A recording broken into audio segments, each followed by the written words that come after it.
Fala pessoal, boa tarde. A gente, como esperado, né? Estamos aqui para continuar a questão das apresentações aqui da nossa série de vídeos voltada a adequações NR12.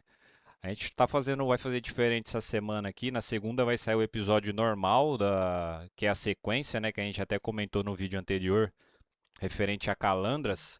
Só que como nesse meio do caminho foi surgindo alguns comentários e solicitações a respeito de categoria de segurança, a gente vai falar um pouquinho de categoria de segurança hoje para vocês, para que a gente comece a nivelar o conhecimento de todos, né? E quem está acompanhando a série, para que os próximos episódios comece a ficar mais claro a questão do que eu devo aplicar, né? Quando a gente fala de categoria de segurança, né?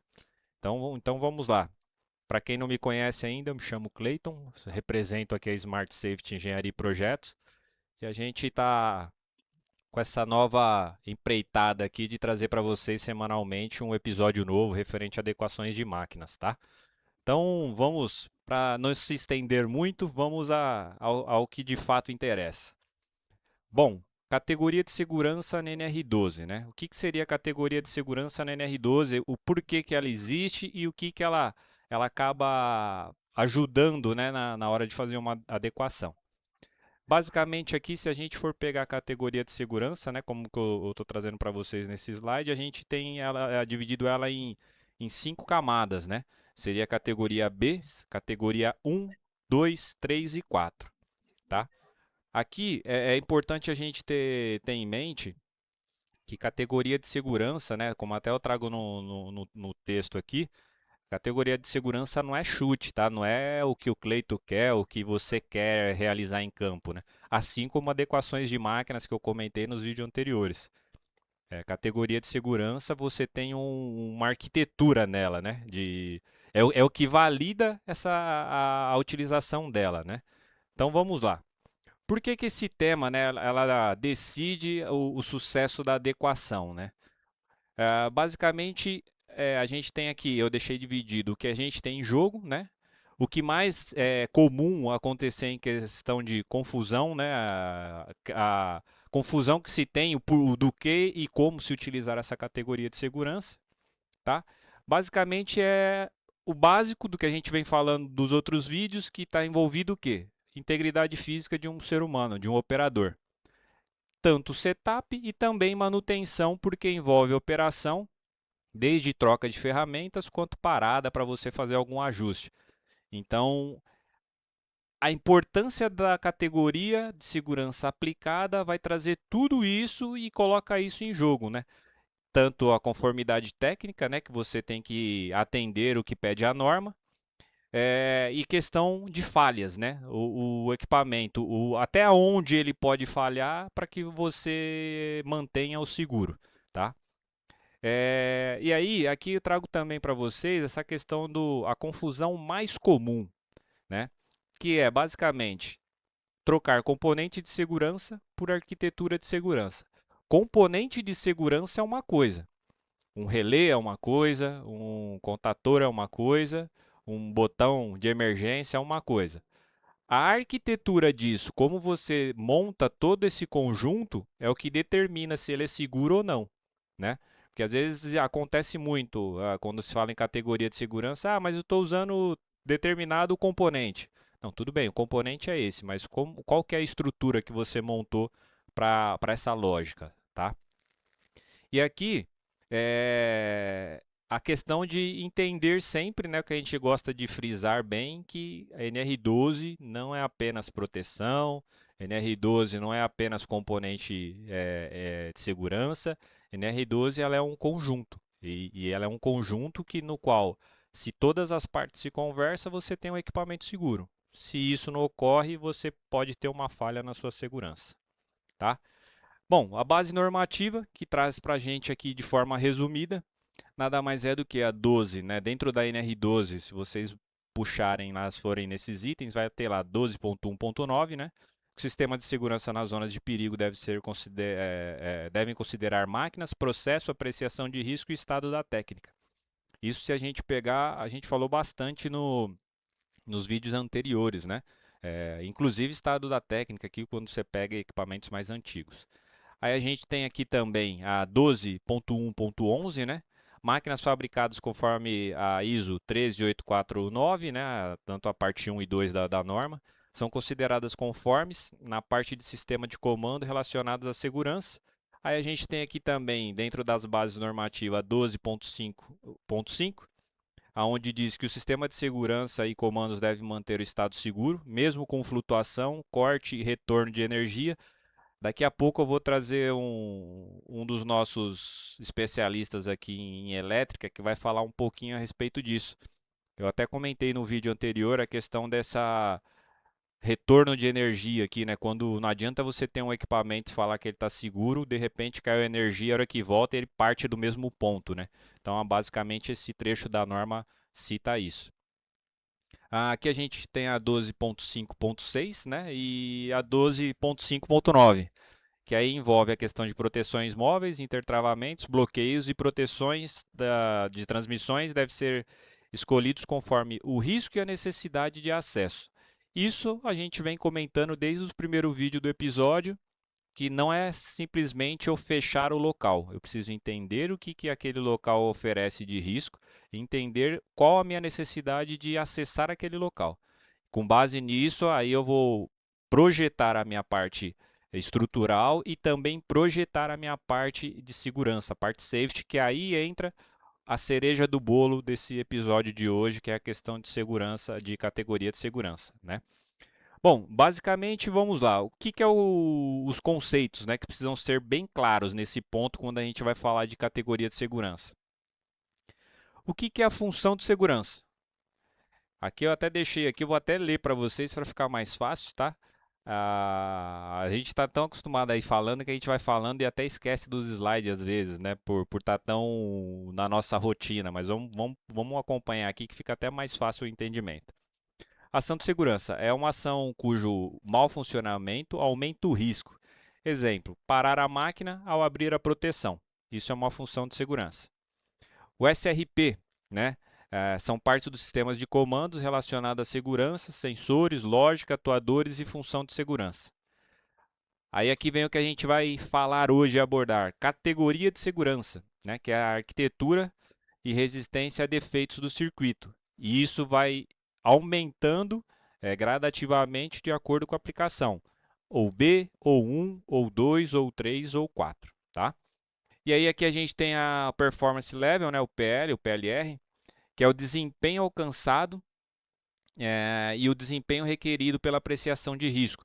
Isso a gente não vai entrar muito a fundo hoje, vai ter uma pincelada sobre esse assunto, mas mais para frente a gente pode até trazer um episódio voltado a isso, porque existe também muita confusão quando se trata de categoria de segurança e performance level, né?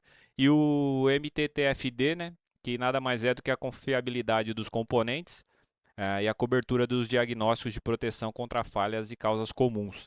Aqui já envolve fabricante dos itens, né, dos equipamentos de segurança, seja cortina de luz. A gente já cai por uma esfera de saber o quanto aquele componente vai atuar até ele falhar, tá? Então, basicamente é isso, tá? Que a gente vai falar sobre categoria de segurança. E hoje, como vocês devem estar acompanhando aí aqui no cantinho da nossa tela aqui já, infelizmente a gente não consegue trazer ele aqui em vídeo, né? Mas esse é só o primeiro momento, mas a gente vai aprimorando isso. Provavelmente nos próximos a gente consegue melhorar esse sistema. Mas o Vilmar, ele vai estar falando um pouco para a gente aqui em questão de categoria de segurança. Ele é o nosso responsável aqui na Smart Safety, tudo que é voltado à parte elétrica e à parte é, de lógica, né, de segurança, né, da linha de safety, o Vilmar que nos entrega o serviço aí, ele que faz todo o acompanhamento. Então, ninguém melhor que ele para falar a respeito disso. E é isso, o Vilmar está presente? Boa tarde a todos. Vilmar falando, também sou um dos integrantes da Smart Safety, né? Estou feliz demais com esse convite que o Cleiton me fez. Gostaria de estar presente aí na filmagem, no vídeo, mas estou retornando de uma outra obra que eu passei a semana toda lá e estou retornando para casa agora. Então, eventualmente, vocês vão ouvir uma série de barulhos aí. E espero a gente estar aí entregando um trabalho de qualidade, aí, um vídeo de qualidade no qual a gente possa esclarecer bastante dúvidas com relação à parte de categoria. Perfeito, perfeito. Aí, o Vilmar, até quando ele traz isso, independente do local, é importante a gente trazer os conteúdos, né? Porque a gente costuma até brincar aqui que a gente vive tanto em campo, né? Acompanhando as obras que vai executando, que muitas vezes a gente até falta em questão de apresentar uma imagem, subir para o nosso site alguma coisa feita já por conta da correria mesmo. Mas o importante é a gente conseguir esclarecer para o pessoal. Ô Vilmar, vamos lá, vamos falar um pouquinho essa questão das categorias, né? O Vamos sim. que você consegue esclarecer para nós aí em questão das categorias, quando a gente está falando de B1, 2, 3 e 4? O que diferem elas? Tá, vamos lá. Cleiton, eu vou usar a metodologia que a gente usa internamente aqui, né? Nosso time de engenharia, por mais que a gente tenha pessoas extremamente qualificadas aqui para fazer os projetos, às vezes a gente se apega demais a questões de nomenclatura de norma. Então a gente procura simplificar até para quando eles forem questionados pelos nossos clientes por alguma coisa, eles saberem o que dizer. Então, o que a gente vai tentar explicar aqui de maneira bem sucinta? A categoria de segurança é dividida em 5 camadas, né?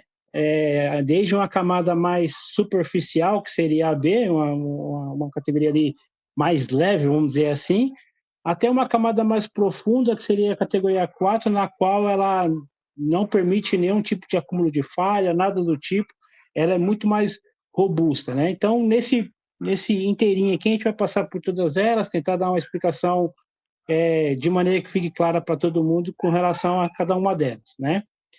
Então, não sei se vocês estão acompanhando, eu estou sem a tela aqui, espero que o Cleito vá passando aí as telas. Então, vamos dar uma pincelada ali com relação à categoria B. A categoria B, o que ela tem de princípio?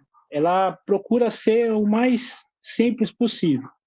Em que sentido? Ela tem ali os elementos de entrada, né, que são o que a gente denomina aqui internamente como elemento safety. O que seria o elemento safety? É tudo que você coloca de segurança na máquina, de periférico na máquina.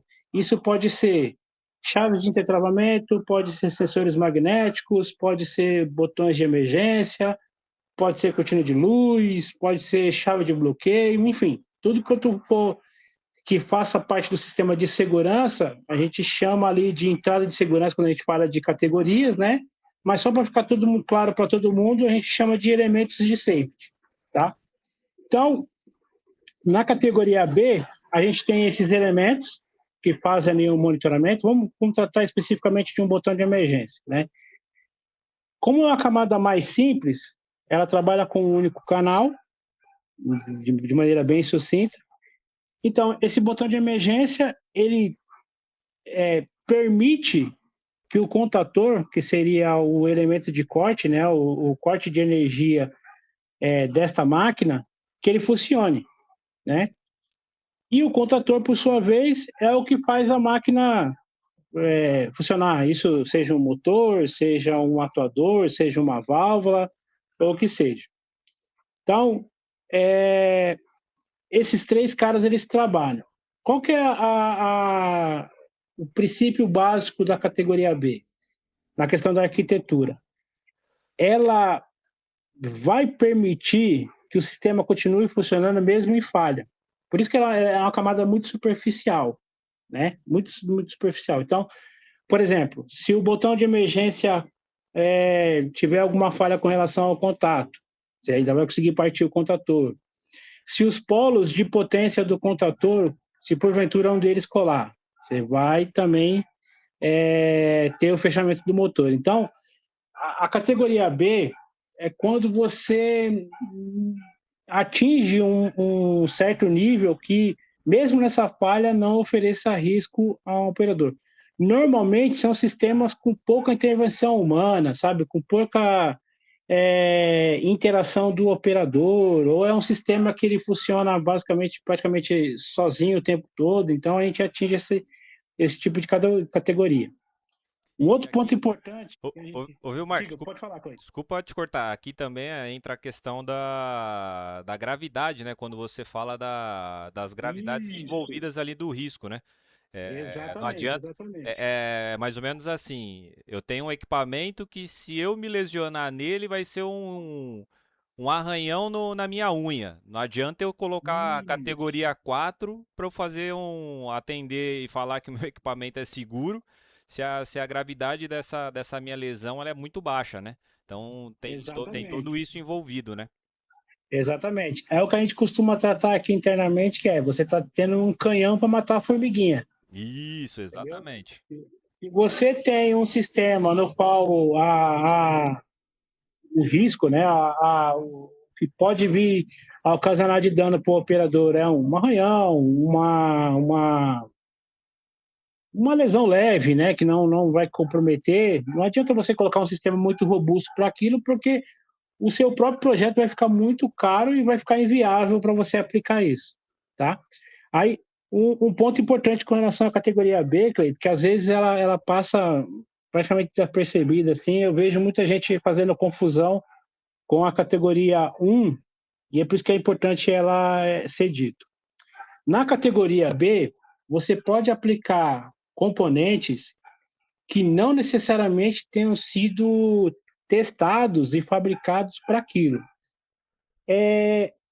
É notório, por exemplo, a gente já conversou isso aqui internamente na engenharia, que para você atingir uma categoria B, ou você chegar na categoria B com esses elementos, é praticamente hoje em dia quase impossível. Por quê? É muito difícil você encontrar um botão hoje que ele não tenha sido testado, que ele não tenha passado por um rigoroso teste de contato, ou mesmo um contator que não seja aplicado para a indústria, entendeu? É, É difícil que você montar uma malha do B por conta que hoje, por mais que você vá, a gente até brincou aqui internamente esses dias. Você precisa ir muito longe para conseguir encontrar um contator que não seja aplicado para a indústria, uma botoeira de emergência que não seja aplicada para a indústria, entendeu? Você teria que ir muito longe para conseguir um equipamento que não tenha um mínimo de certificação possível, entendeu? Então, isso. assim, hoje em dia, dada a globalização que a gente tem de equipamentos, mesmo os que vêm, né, da China, ou os que são de marcas já extremamente consolidadas no mercado brasileiro, seria bem difícil você conseguir estar numa categoria B. Mas só para ficar claro, a diferença entre as duas, a gente Sim. vai chegar na U na sequência, é que você, na B, você pode aplicar qualquer tipo de componente. Você pega qualquer componente ali que você não tem uma certificação e nem sabe se ele foi testado com aplicação industrial e pode aplicar. Ele vai atender a categoria B, entendeu? Não que seja, né? Desculpa te cortar, mas não que seja isso, mas a grosso modo seria como se eu fizesse, se eu fosse um fabricante, se eu estivesse fabricando o equipamento, eu poderia utilizar ele, né? Eu posso utilizar um item caseiro, né, dentro da B ali, colocando uma aspas aí dentro desse resumo que o Gilmar está dizendo, né? Justamente Não, por conta da categoria 1, né? Quando é difícil você perfeito, comprar Cleiton. um item que até Uhum. mesmo a gente cai para um outro lado, né? Tem alguns itens que a gente começou a fabricar interno aqui. Qualquer coisa que você vai fabricar interno numa empresa, você precisa de ter um controle, uma ISO, né, para fazer um controle de produtividade, né? E além disso, muitos itens você tem que certificar. Vou pegar um exemplo que é fácil para todo mundo. Uma certificação em metro, por exemplo. Você não consegue fabricar em escala sem ter certificação alguma, né? Automaticamente você cai dentro disso. Quase o que o Vilmar está querendo dizer que é quase impossível você utilizar uma categoria B por conta que os componentes eles são testados, sim, né? Então, basicamente, isso seria grosso modo dizendo assim, vai leigamente falando, ela permitiria a utilização caseira, né? Exato, exato. Seria, cara, assim, extrapolando a realidade, é se você, por exemplo, se você conseguisse dentro da sua casa ou da sua empresa, você conseguisse montar um botão de emergência. Sim, sim, Aí montasse um contator. Aí você conseguiria pegar esses caras e aplicar dentro de uma categoria B. É por isso que a gente fala que, assim, hoje em dia, pelo menos, e isso é bom, não é ruim, é, você muito dificilmente você vai ver uma categoria B aplicada mesmo na máquina mais sucinta que você acha. Porque sim. hoje praticamente todos os componentes eles passam por certificações, tem a necessidade dos testes, eu acho que mesmo um botão aí de uma marca que seja pouco conhecida, ela vem com alguma certificação, passou por algum teste, tem ao menos um CE envolvido, então seria bem difícil você chegar conseguir montar uma categoria B. Perfeito. Aqui, ó, aqui então, até, pessoal, para a gente dar uma sequência, eu acho que no slide um aqui, até voltado à questão da categoria um, na verdade, desculpa, basicamente ela é a categoria B, porém o que, que muda dela, o Vilmar me corrige se eu estiver falando besteira, o que vai mudar da categoria B para a categoria um nada mais é do que ela exige que você tenha testado os equipamentos, que sejam equipamentos Perfeito, minimamente testados, né? Então perfeito, perfeito. Por isso que o Vilmar ele diz da categoria B no slide anterior, que é basicamente impossível, né, você utilizar. Mas a norma tem essa condição, tanto B, 1, 2, 3 e 4. Eu acho que a B, eu não sei, Vilmar, você quer falar algo em cima da 1? Porque a 1 basicamente é a explicação da B com o adicional da questão Exa dos equipamentos, né, certificados, né? Exatamente isso. Por isso que eu frisei tanto na B que seria difícil você chegar na B, porque hoje em dia praticamente tudo que você compra de material, ele vem certificado. Então, se você montar uma estrutura, mesmo que seja simples, que é o que a gente falou lá no início, você tem um botão de emergência, você tem um contator, você tem um motor. É um exemplo bem claro. Você tem um atuador, uma válvula, etc.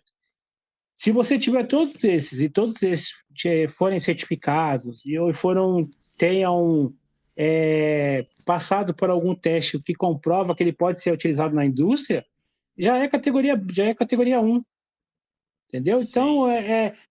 a B e a 1, elas são muito parecidas. A diferença é, na B você não tem necessidade de você usar nada que seja certificado ou testado, já na 1 você tem obrigatoriamente que eles tenham sido testados, né? Você tem uma comprovação de aquilo que você está usando, ele necessariamente é para indústria ou uma aplicação que você deseja. Perfeito. Então vamos partir para a categoria 2. O que que a gente pode falar em cima da categoria 2 aqui, Vilmar? Quando a gente fala em questão de aplicação, aplicabilidade, como que seria essa arquitetura dela? Tá. A 2, agora a gente já vai entrar mais numa questão, já vai ter uma cabeça pensante ali, né? Por que que a gente. Aí eu volto de novo, eu falo cabeça pensante porque são os termos que a gente usa aqui internamente, até para a gente, quando a gente precisa passar essa informação para o cliente, a gente tenta passar da maneira mais sucinta possível, porque nem todo mundo convive o dia a dia ali com os elementos de segurança e etc. Então, na categoria 2, normalmente a gente tem ali um elemento pensante. O que é o elemento pensante? Normalmente, na categoria 2 é um relé de segurança. Permanece sendo um canal único, né? Não tem a necessidade de duplo canal. A gente vai começar a falar de duplo canal já na próxima categoria, né? Da questão da redundância. Na categoria 2 não tem a necessidade de redundância. Os elementos safety que você vai ter na sua máquina, né, que está descrito ali como entrada, permanece sendo os mesmos. Pode ser botão de emergência, pode ser uma chave de tetravamento, pode ser um sensor magnético, pode ser uma cortina de luz, pode ser uma chave de bloqueio. Todos esses pode ser, continuam sendo os mesmos. Só que em vez desse cara específico, esse botão de emergência, acionar diretamente o contator, ele passa pela cabeça pensante, que nesse caso pode ser um relé de segurança ou um CLP. Normalmente é um relé até para você não encarecer a sua malha, né? Não encarecer o seu projeto. Então você mantém ali um relé de segurança, tudo isso em um único canal. Você envia a malha, né? Envia esse sinal da emergência para o relé de segurança. Ele trata, né? Como se ele tivesse Quando a gente fala que ele é a cabeça pensante, é porque ele pensa tanto no sinal de entrada, quanto em quem ele vai acionar na saída. Então, vamos trazer um exemplo do futebol. Ele seria o meio-campista. Ele recebe a bola vinda do zagueiro, que seria os elementos de entrada, os elementos safety, né? E passa aos atacantes, que seriam os contadores. Então, o relé de segurança ele seria o meio-campista. Ele realmente é o cérebro da malha de segurança. Então, ele trata esse sinal. Se esse sinal está ok, ele permite que o contator feche e, consequentemente, o motor, ou a válvula, o acionador que seja da máquina, parta. De novo, tudo depende da questão do risco. Até não sei se era até isso que você ia comentar, Cleiton, mas aqui começa já aqui já tem mais interação humana, já tem mais... Isso mesmo. O risco aqui já é um pouquinho mais... já não é um arranhão. Aqui a gente já está, talvez, numa quebra de ossos menores, já uma lesão mais significativa na mão. Aqui você já tem que garantir, aqui você já tem que começar a garantir falhas, né? Exato, exato. Nas outras duas categorias, como eu falei anteriormente, né? Se o botão de emergência colar, e você vai continuar partindo. Se os contadores, se a parte de potência do contador colar, você vai continuar partindo. Aqui não. Aqui você já não consegue, porque esse carinha que a gente está falando aqui, que é chamando ele de a cabeça pensante, ele não vai permitir. Então, se o seu botão colar, o relé de segurança ele vai enxergar. Se o contator, porventura, colar, ele vai enxergar, porque necessariamente tanto o botão quanto o contator, eles têm que devolver sinais para o relé de segurança. Então, ele fica o tempo todo pensando na malha de segurança. Vou frisar esse ponto várias vezes para ficar bem entendido para todo mundo. Ele é a cabeça pensante da malha, entendeu? Ô Vilmar, Um outro aqui. ponto importante. Pode falar, não, pode falar para não perder o seu raciocínio. Tá. Só para fechar. Então, acho que ficou entendido aí quem são as entradas, quem são as saídas e quem é a cabeça pensante na categoria 2.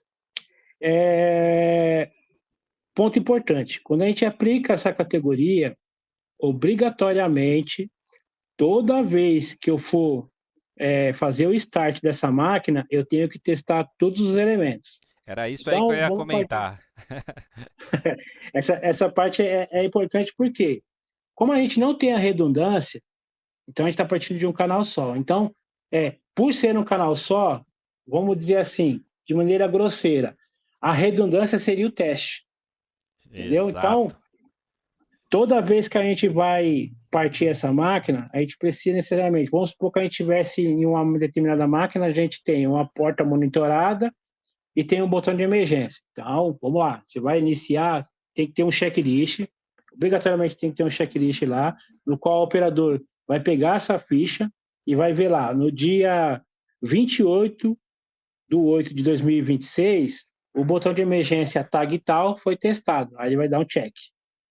A porta número tal, dentro do esquema lá, você pode dar um nome para ela, foi testada e está um check. Trabalhou durante todo o dia.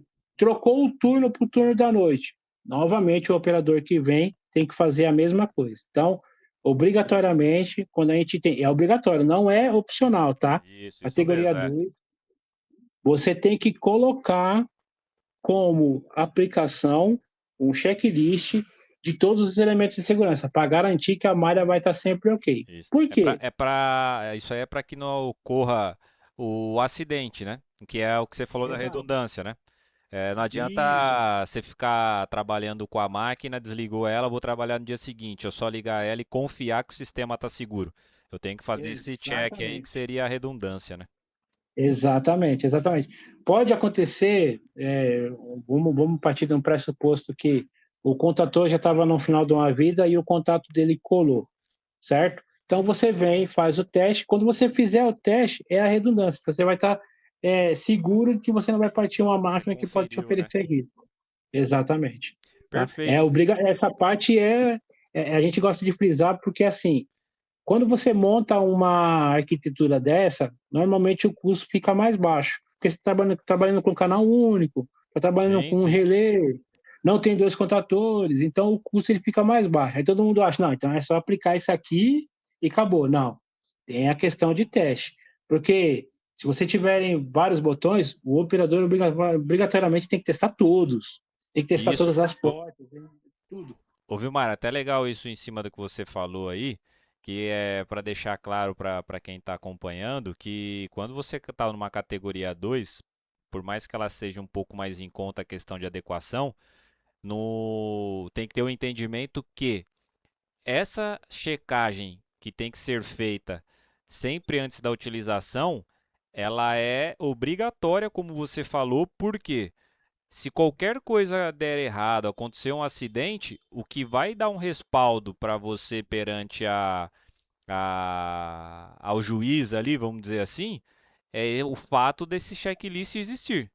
Não é? Porque não é simplesmente chegar lá e falar assim, ah, não, aconteceu um acidente, mas a gente conferia. Não, não, tudo bem. Cadê o documento Uhum, que era feito esses testes? Então, é bom deixar perfeito. bem claro, porque realmente a gente está em campo direto, a gente vê bastante isso, né? As pessoas confundem a comodidade, vamos dizer assim, e o baixo custo de uma categoria 2, achando que, ah, não, coloca a categoria 2, eu estou seguro aqui, mas não precisa fazer esse checklist, não preciso fazer esse teste de verificação. Não, isso faz parte da adequação categoria 2, né? Perfeito, perfeito, é isso aí. Não, não se abre mão do checklist na categoria 2 de maneira alguma. Assim, a gente que está em campo sempre, a gente sempre fala, independente da categoria, a gente fala que é bom o cheque. Na categoria 2 ele é obrigatório, não tem nem discussão. Na 3 e na 4 você ainda até pode fugir ali, tipo, ah, o cara esqueceu, tal, etc., porque aí o Sim, próprio sim. sistema se monitora. Na categoria 2 não pode haver esse tipo de esquecimento, e a partida só é válida depois que você testa todos os Sim, componentes. não, perfeito. Peço até desculpa, pessoal, que eu acabei batendo sem querer numa tecla aqui. Eu fechei o slide, mas eu já abri de novo. Estamos na categoria 3. Dentro da categoria 3, Gilmar, basicamente aí, acho que vai ficando claro para quem vai acompanhando que conforme vai subindo os níveis, né, você vai aumentando a questão de confiabilidade, né, da arquitetura do sistema de segurança. Então fala pra gente um Exato. pouquinho da categoria 3.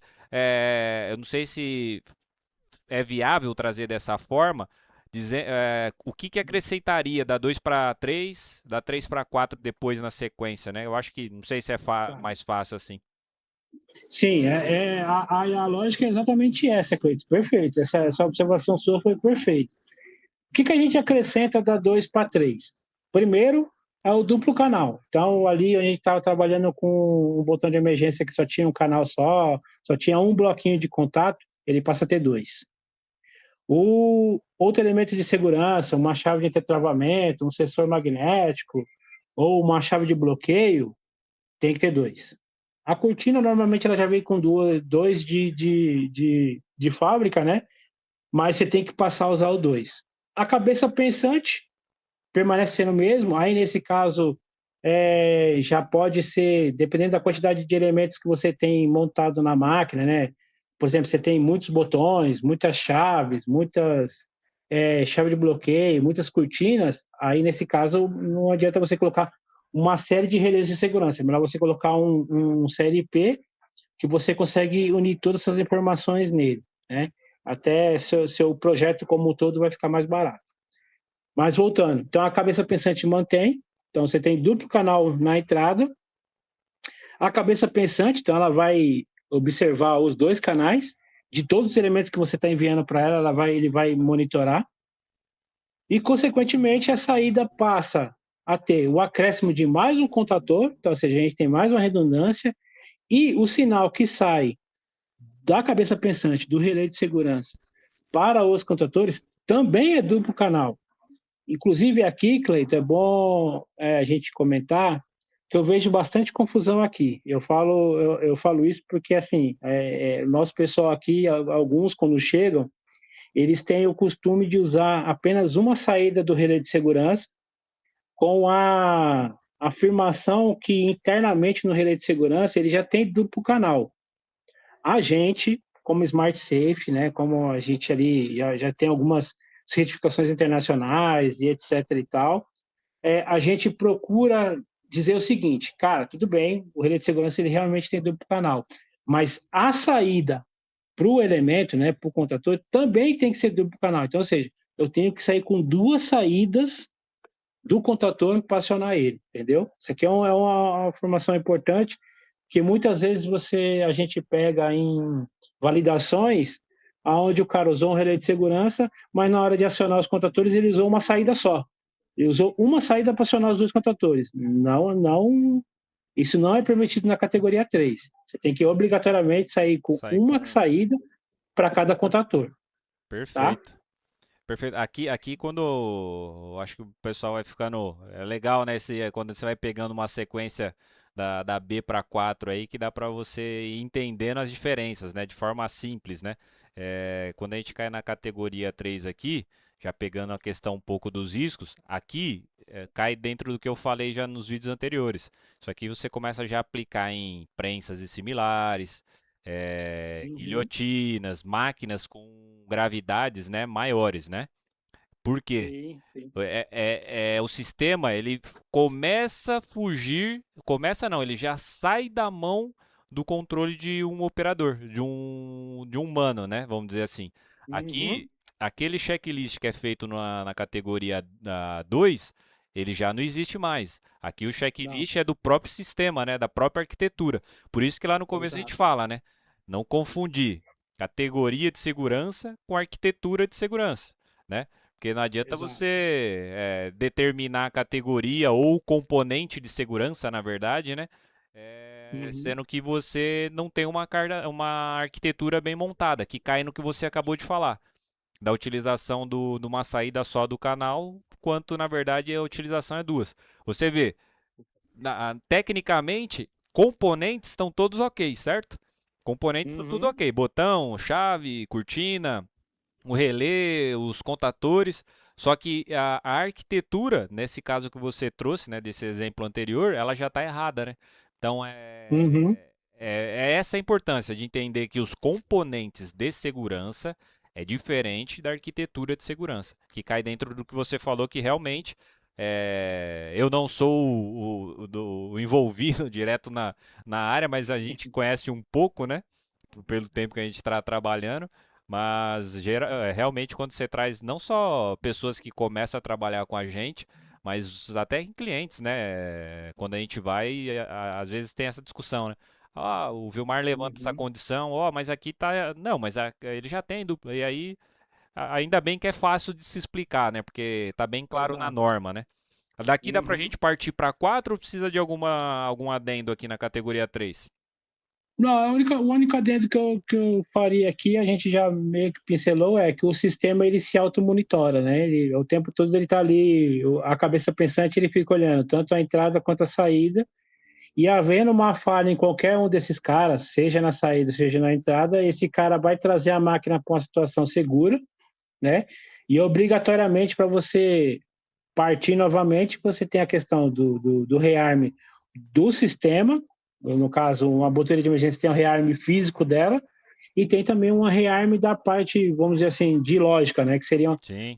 a cabeça pensante ali tem que receber um sinal dizendo assim, ó, tá todo mundo ok, pode retomar a malha de segurança, entendeu? Seria só Esse, essa observação. esse aqui, parafraseando você, esse aqui é o meio-campista europeu, né?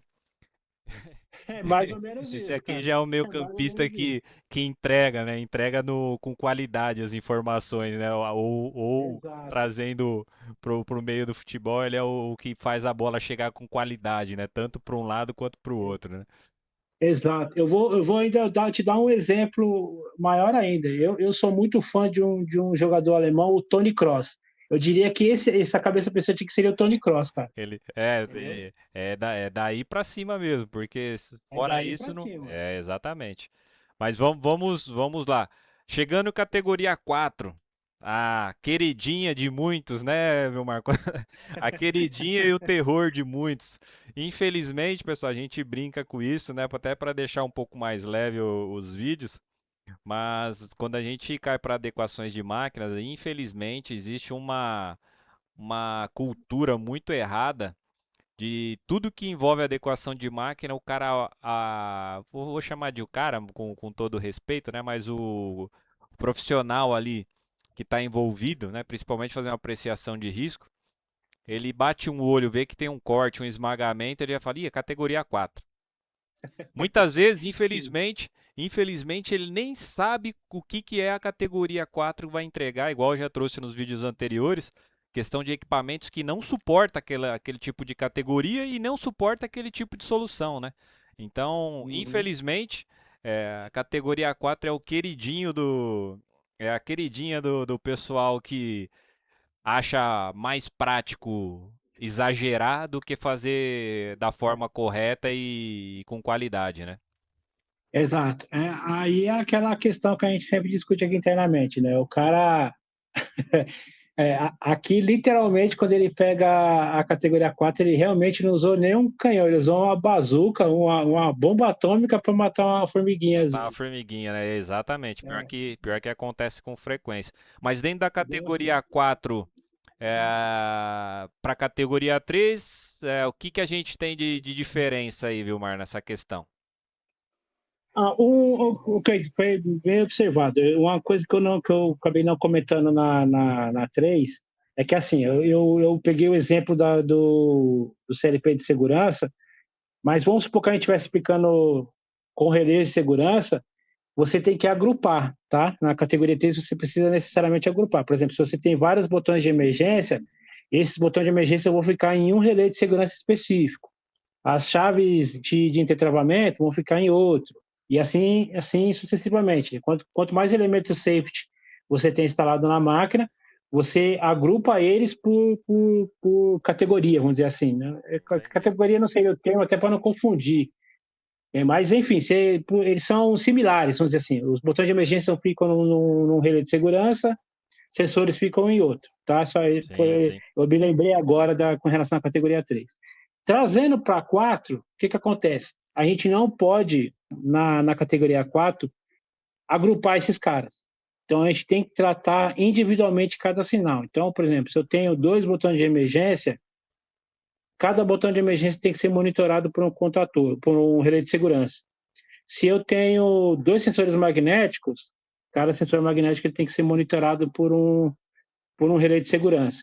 Então, normalmente, quando a gente tem categoria 4, por serem máquinas não que o cara é, chutou que seria a categoria 4, quando a gente entende que ela realmente é categoria 4, são máquinas que ela tem muitos botões de emergência, tem muitas portas para serem monitoradas, normalmente tem cortina de luz, normalmente tem scanner, normalmente tem chaves de bloqueio, normalmente elas têm chave de segurança mecânica, né, para fazer ali a duplicidade na própria proteção móvel. Então, quando a gente fala de categoria 4, é uma máquina extremamente robusta, é uma máquina, ao bem da palavra, é uma máquina extremamente perigosa, na qual ela não tem a possibilidade de evitar o acidente. Se ele acontecer, ele vai ser catastrófico, vai ter consequências bastante grandes para o operador. Então, quando a gente fala de categoria 4, é uma máquina que a gente precisa realmente, trazendo na explicação que a gente sempre usa, as grades do leão ela tem que ser mais parruda, porque quando a gente fala de categoria 4, a coisa é feroz.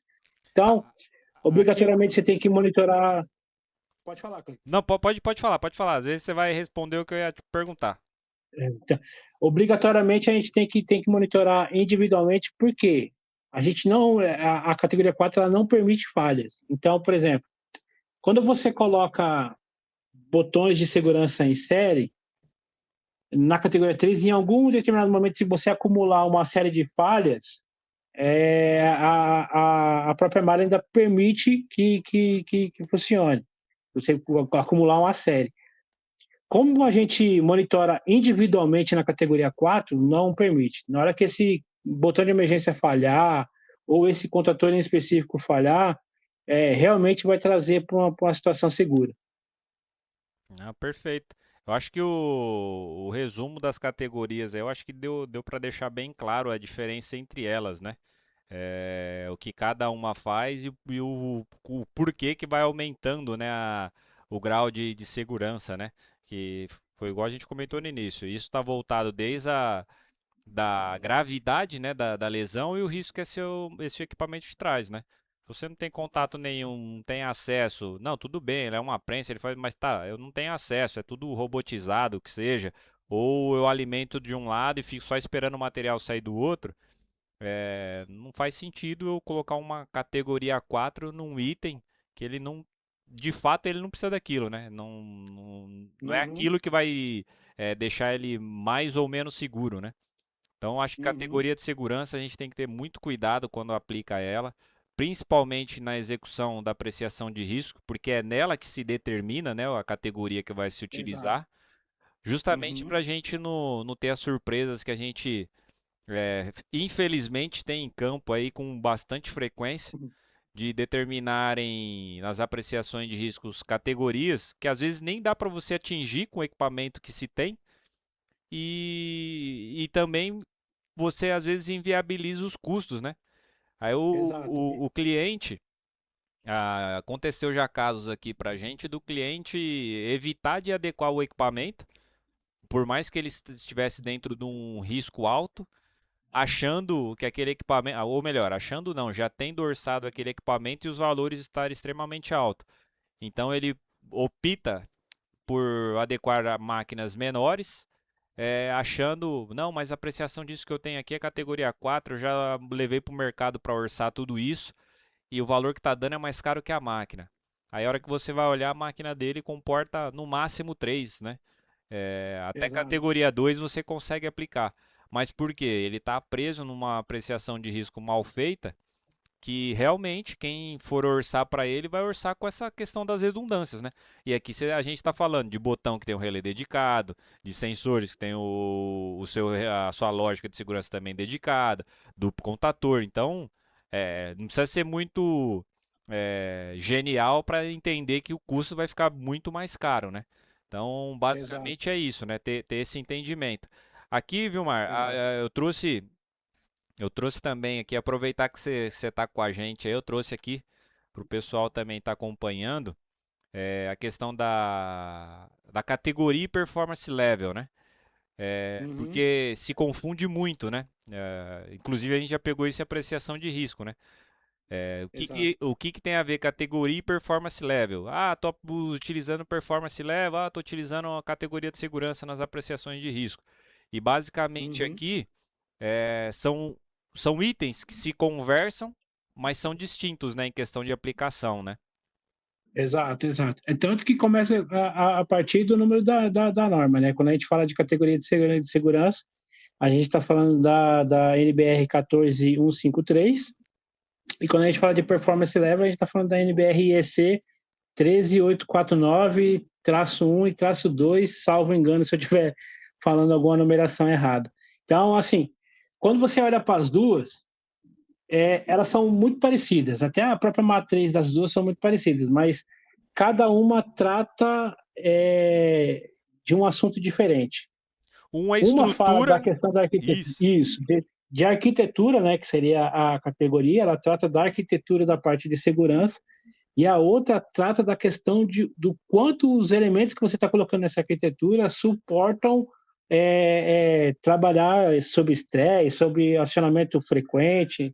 Tem performance level está muito mais ligada ao componente do que necessariamente com a arquitetura. A vida útil de segurança do componente, né?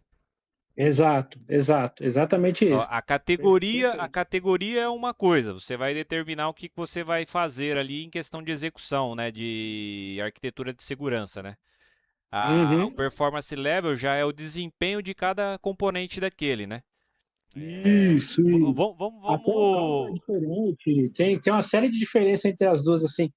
Como eu falei, quando você pega a matriz das duas é muito parecida. Aí leva, e como a gente tem que apresentar normalmente numa apreciação de risco a categoria e a performance level, até porque a 14153 ela já não é mais usada na Europa, né? Ela está em desuso lá, eles usam somente a de performance level. Quando você compara as duas, são muito parecidas, mas não trata a mesma coisa, entendeu? Sim, sim. Uma seria basicamente o indicando os recalls, né? Vamos pegar assim de uma forma mais simplista para quem não tem um entendimento acabar conhecendo. Imagina você tem um automóvel lá que você fez um estudo já anterior dele, sabe que aquele determinado item vai durar 30 mil horas. O PLR, o Performance Level, seria basicamente isso na questão dos componentes, né? Exato, exato, exatamente isso, exatamente isso. É o quanto esse cara vai suportar até ele falhar, Até ele falhar, né? até ele É, falhar. É eu o quanto que ele trouxe, vai suportar. eu trouxe aqui até no slide, né, a questão do Performance Level, uma explicação prática dele, né? Eu vou até deixar os slides aqui, um tempo aqui pro pessoal. Quem quiser ter o entendimento de como ele se comporta, poder printar tudo, porque a ideia não é a gente entrar nesse tema agora do Performance Level, mas automaticamente quando você fala em categoria de segurança, você acaba trazendo um pouco ainda dessa questão do Performance Level, porque hoje em dia infelizmente, de novo, se pega muita apreciação de risco que as pessoas indicam. Performance level tal, tal. Mas veja bem, é isso mesmo que você está querendo dizer? Porque às vezes tem essa confusão, né? A questão da Tem. arquitetura, a questão da arquitetura da segurança, para a questão do o quanto o item atura até a falha, né? Para você determinar se aquilo Uhum. ali realmente é relevante ou não para adequação, né? Então, Por basicamente exemplo, aqui. Pode falar. eu lembrei de um exemplo aqui, Cleito, de um cliente nosso no Paraná. Você vai lembrar. A Já gente lembrei, também já. fez adequação.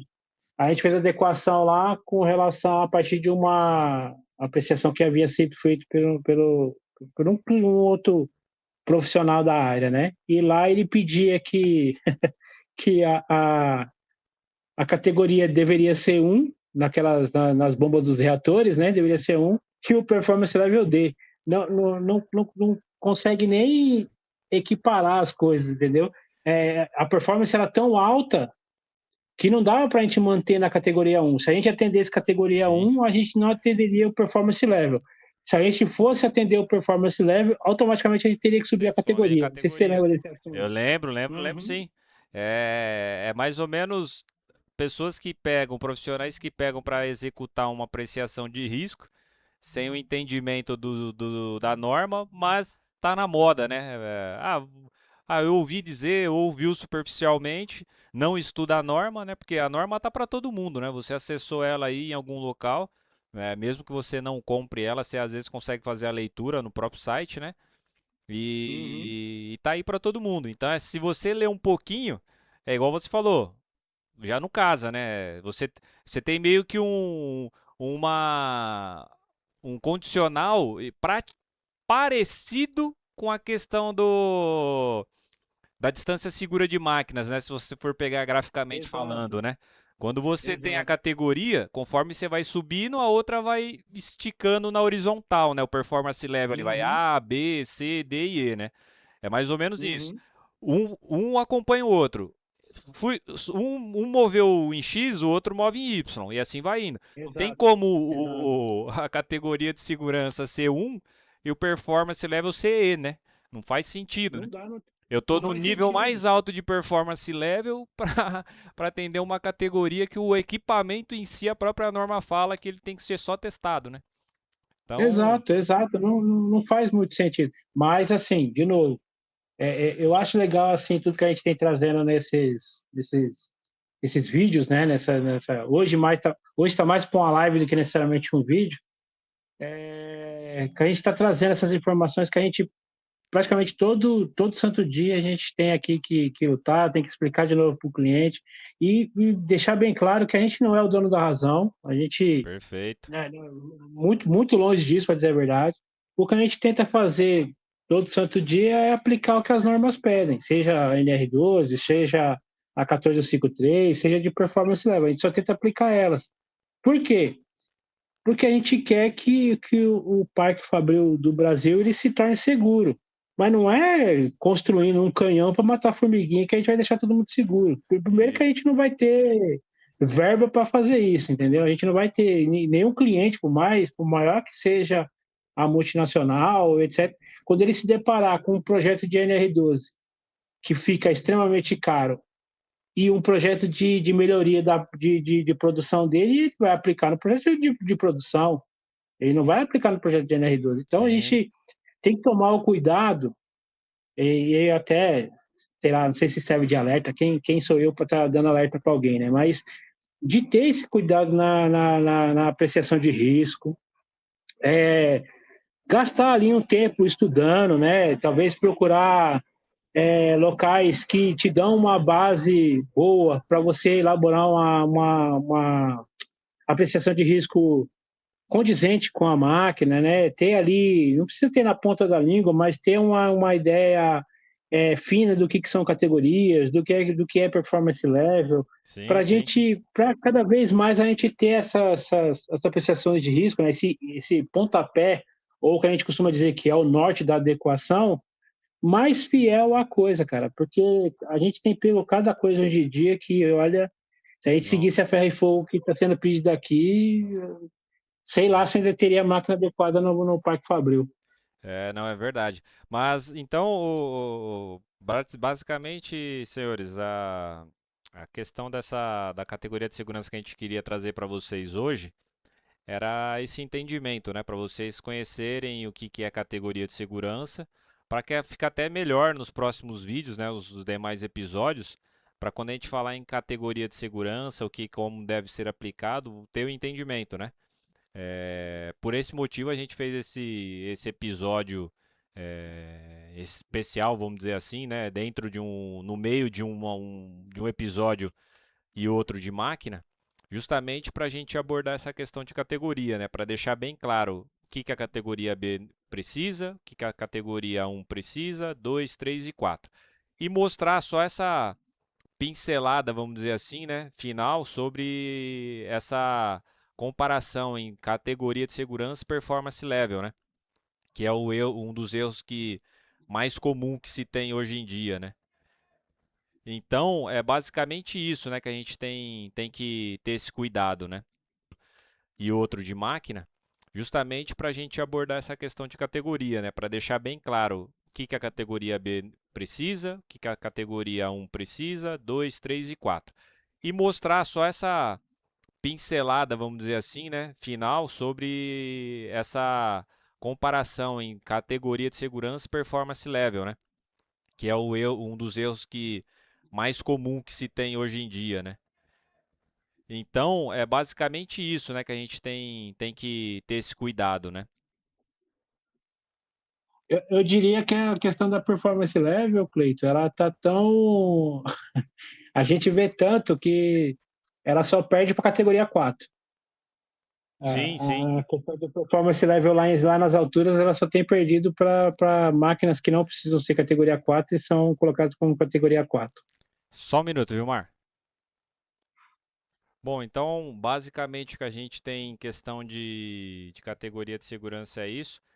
Eu acho que deve tenha ficado, espero, né, que tenha ficado bem claro pro pessoal essa questão da categoria de segurança. Até passando os slides aqui, eu até achei a questão que eu falei da proporção, né? Categoria, uma leitura visual aqui da questão da categoria de segurança e performance level, né? Entre B1, 2, eu acho que isso aqui fica bem claro a questão do proporcional que eu falei. Vamos dizer assim, B tá para A, 1 tá para B, 2 tá para C e por aí vai, né? Até fechar o categoria 4 para performance level E, né? E também a questão da categoria de segurança, para a gente deixar bem claro as definições, né? Em categoria B, 1, que você tem a categoria B um pouquinho mais robusta. 2, você tem já a cabeça pensante, como o Vilmar disse ali, né, o relé de segurança. E, porém, aqui você precisa fazer uma checagem, né, para ser a redundância do sistema vai ser sua checagem. Na 3, você já entra com um sistema redundante, né? E quando você cai para a categoria 4, aqui já é o setor premium, vamos dizer assim, da categoria de segurança, né? Que é onde você já começa a ter que fazer duplificação de entradas e saídas, né, Vilmar? Você me corrija se eu tiver errado na. Não, perfeito, cara. Perfeito, perfeita análise. Então, pessoal, a gente vai fechar esse vídeo por aqui. Até acabou sendo um vídeo extenso. A gente gosta de exemplificar tantas coisas para deixar mais fácil para vocês e acaba estendendo um pouco os vídeos. E a ideia dos vídeos são esse, tá? O nosso intuito é esse. Quando a gente começou o projeto de trazer esses vídeos, é que esses vídeos fiquem salvos, para não ser mais aquele vídeo que tem aí por aí, que você acessa, tem 5, 10 minutos, só que ele é muito enxuto em questão de formação e aí traz informações superficiais. A nossa ideia é trazer um conteúdo que fique para vocês assistirem, que seja em 3 etapas, 4 etapas, mas que vocês consigam extrair o máximo de informação possível, tá bom? Agradeço a todos pela companhia de vocês, por mais esse dia, né, que a gente está trazendo um conteúdo técnico. E fique ligado aí que na segunda-feira a gente volta com a sequência de máquinas e a gente volta a falar sobre calandras, tá, pessoal? Forte abraço, obrigado, Vilmar. Espero contar com Opa, vocês até em, mais. com você em outros vídeos aí também para a gente esclarecer mais coisas aí. Estamos aí à disposição, Cleiton. Precisou, é só chamar. Abraço, fiquem com Deus a todos e até mais.